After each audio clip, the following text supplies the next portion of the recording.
మంచి మెట్టల ఎంటి ఒక్క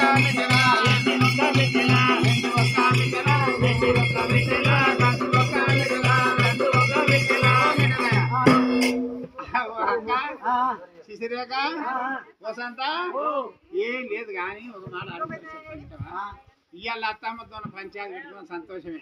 నాకు వాడు కోపం వస్తుంది. మన పెళ్లి అప్పుడు పెట్టించుకున్న మెట్టెలు మళ్ళీ ఇప్పుడు పెట్టించుకోవాలి వచ్చిండు లాగంటే ముందు ముచ్చట మన అత్తమ్మని అడుగుతావా? అత్తమ్మ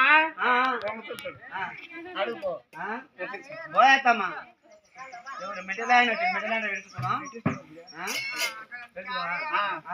సరే మంచిది అని చెప్పేవారు కల్లా అసలు కనుక పోయారి బామారా